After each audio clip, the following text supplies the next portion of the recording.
안녕하세요. 말씀 베이커리 613번째 시간 기도하심으로 시작하겠습니다. 거룩하신 주님 감사합니다. 주님의 말씀을 묵상합니다. 성령님께서 말씀의 조명이 되어 주시옵소서. 우리 주 예수 그리스도님의 이름으로 기도합니다. 아멘. 네, 오늘 보신 말씀은 창세기 48장 1절에서 22절까지의 말씀입니다. 이런 일이 있은 지 얼마 되지 않아서 요셉은 아버지의 병환 소식을 들었다. 요셉은 두 아들 므낫세와 에브라임을 데리고 아버지를 뵈러 갔다. 야곱 곧 이스라엘은 자기의 아들 요셉이 왔다는 말을 듣고서 기력을 다하여 침상에서 일어나 앉았다. 자, 침상에서 일어나 앉기가 어려울 정도로 이제 야곱, 바로 이스라엘의 몸 상태가 좋지 않아졌습니다. 아마도 나이를 많이 먹어서겠죠. 자, 3절을 계속 보면은요, 야곱이 요셉에게 말하였다. 전능하신 하나님이 가나안 땅 루스에서 나에게 나타나셔서 거기에서 나에게 복을 허락하시면서 나에게 이르시기를 내가 너에게 수많은 자손을 주고 그 수가 불어나게 하겠다. 내가 너에게 여러 백성이 나오게 하고 이 땅을 여러 자손에게 주어서 영원한 소유가 되게 하겠다 하셨다. 사실 이 말씀에서 좀 빠져있는 게 내 자손을 통해서 왕들이 나오게 하겠다라는 내용이 있었거든요. 근데 사실 이 내용이 여기서 빠진 것에 대해서 한번 간단하게 얘기해 보면은 이스라엘의 왕들은 유다 지파를 통해서 나오게 됩니다. 그래서 요셉에게 이야기를 할 때 이 대목이 빠진 것이 아닌가라는 생각을 해볼 수 있게 됩니다. 자, 5절 계속 보면요. 내가 너를 보려고 여기 이집트로 오기 전에 내가 이집트 땅에서 낳은 두 아이는 내가 낳은 아들로 삼고 싶다. 르우벤과 시몬이 나의 아들이듯이 에브라임과 므낫세도 나의 아들이다. 자, 갑자기 이제 아픈 자신을 찾아온 요셉에게 너의 두 아들, 지금 같이 데려온 아들이죠. 너의 두 아들을 나의 아들로 삼고 싶다. 자기 손자를 지금 양자로 드리겠다라는 의사를 밝힙니다. 갑자기 왜 이런 이야기를 하는 것일까요? 자, 그 다음 내용을 한번 계속 보시길 바랍니다.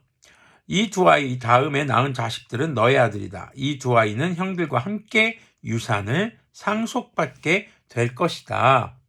자, 원래는 장자, 바로 맏아들의 권리를 받은 아들만 두 몫의 유산을 받게 돼 있습니다. 자, 그런데 아마도 야곱은 그래도 요셉을 더 많이 사랑했던 것 같습니다.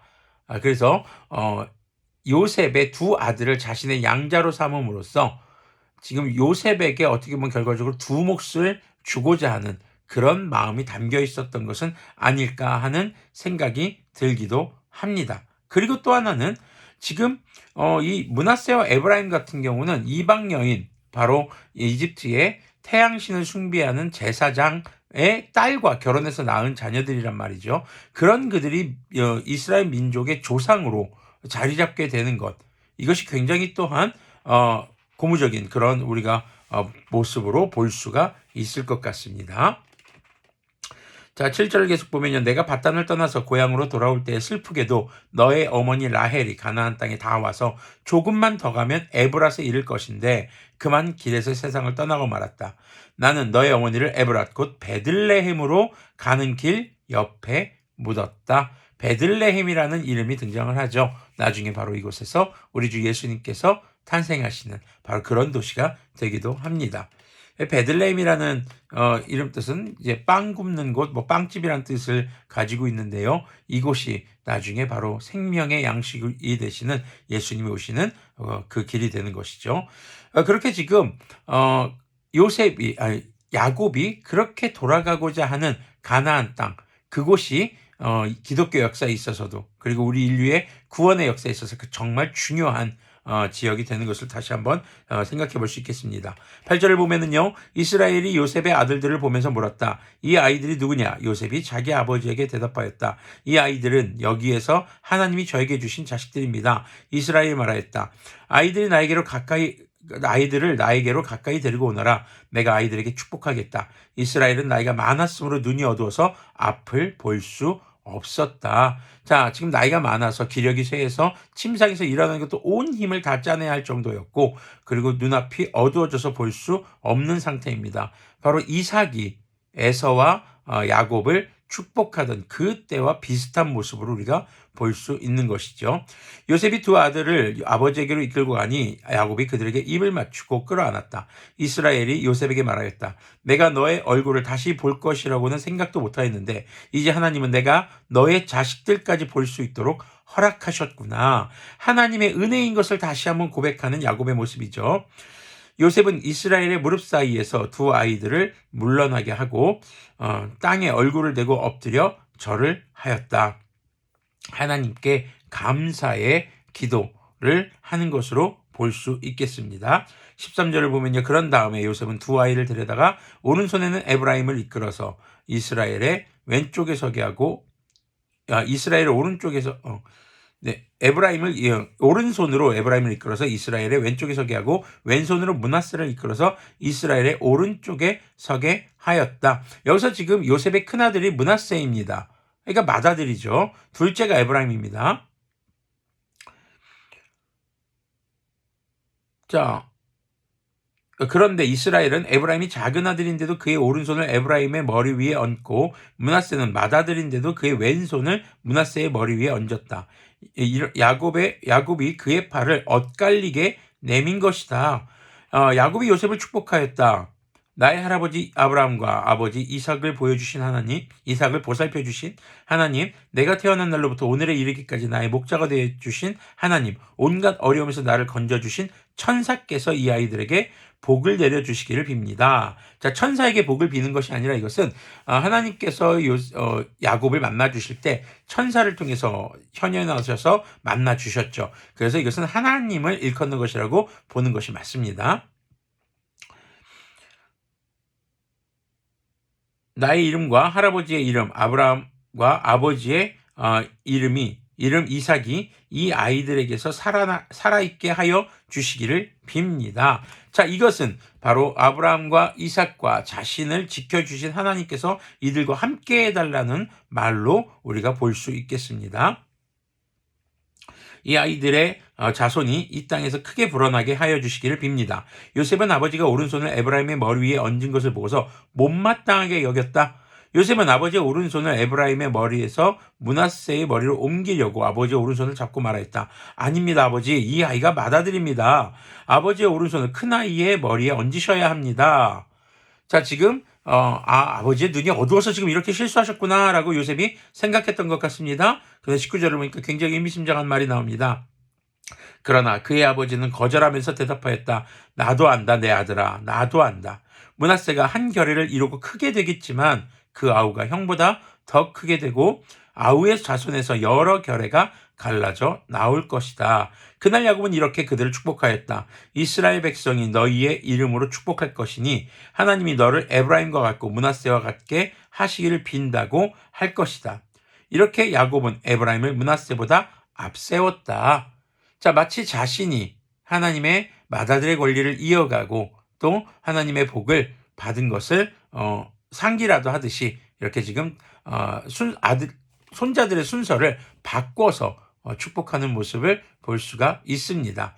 자, 지금 이런 모습을 통해서 우리가 생각해 볼 수 있는 내용은요. 지금 요셉도 자기의 맏아들을 더 많이 사랑했던 것은 아니까 또 맏아들을 더 우선하는 것이 당시에 아주 일반적인 풍습이었다는 것입니다. 그리고 맏아들이 좀 더 집안에 많은 권리를 가지고 그리고 높은 자의 위치에 있었던 것도 사실이었고요.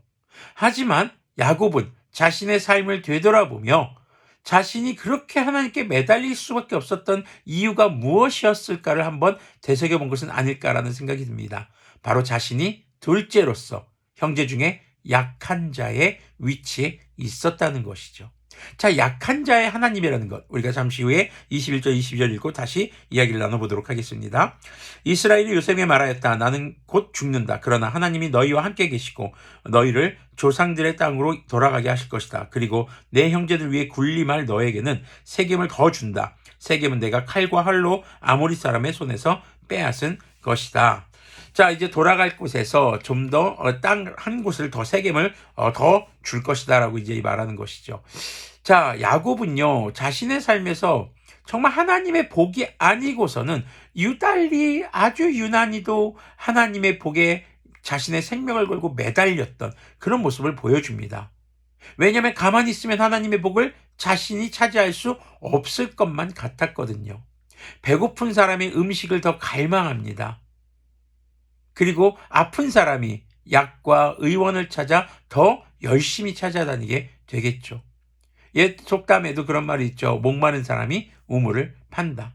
자, 약한 자의 하나님이라는 것은 하나님은 무조건 약한 자의 편을 들어주신다라고만 해석할 수는 없습니다. 약한 자의 하나님이라는 것은요, 자신이 약하다는 것을 인정하고 하나님의 도움이 없으면, 하나님의 복이 없으면, 하나님께서 나와 함께 하시지 않고 나를 돌봐주시지 않고 나를 인도해 주시지 않으면 나는 아무것도 할 수 없습니다라는 간절함을 가진 사람들이 바로 약한 자에 속한다는 것을 우리가 한 번쯤 기억해 볼 수 있어야 할 것입니다. 단순히 연약한 자들만을 위하는 하나님이라고 말하는 것이 아닙니다. 약한 자일수록 더 갈급합니다. 연약한 자일수록 하나님의 도우심이 절실하다는 것이죠. 우리가 이 내용을 보면서 세속적인 관점으로 볼 때는 강자가 더 우대받고 그리고 맏아들이 더 우대받는 그런 사회, 지금도 역시 먼저 우대받는 사람들의 조건들이 있죠. 하지만 우리가 좀 더 어떤 부분에 있어서 결핍을 느끼고 때로는 고난도 있고 때로는 역경도 있을 때 더욱더 하나님께 간절히 매달리게 되는 그런 우리의 모습을 발견하게 되기도 합니다. 그렇게 우리는 약한 자의 마음으로, 약한 자의 자세로 하나님을 간절히 갈망하며 하나님의 도우심을 구하는 그러한 믿음의 태도를 잃지 않아야 할 것입니다. 기도하겠습니다.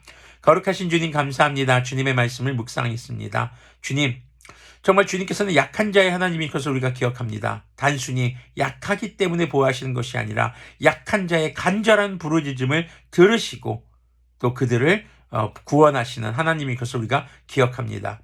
우리의 삶에서 우리가 강자로 착각하지 않게 하여 주시옵소서. 우리가 늘 주님 앞에 연약한 자로 결핍과 궁핍한 자로 주님 앞에 주님을 갈망하는 자로 살아갈 수 있도록 인도하여 주시옵소서. 주님의 도우심과 인도하심을 정말 늘 간절히 원하며 때로는 우리의 인생의 역경과 고난들, 그것을 통해서 약자의 자세에 놓일 때가 하나님을 더욱더 간절하게 구하게 되는 때임을 기억하게 해주시고 늘 우리의 삶에 주님을 향한, 주님의 도우심과 인도하심을 향한 간절함이 어떤 상황에서도 사라지지 않도록 도와주시옵소서. 우리 주 예수 그리스도님의 이름으로 기도합니다. 아멘. 네, 오늘도 주님의 도우심이 없으면 살아갈 수 없다라는 그런 약한 자의 모습과 태도로 우리가 주님의 도우심, 주님의 은혜, 주님의 구원을 갈망하며 더 나아가 주님께서 다시 오실 그때를 더욱더 간절히 사모하는 그런 우리들이 되기를 소망합니다.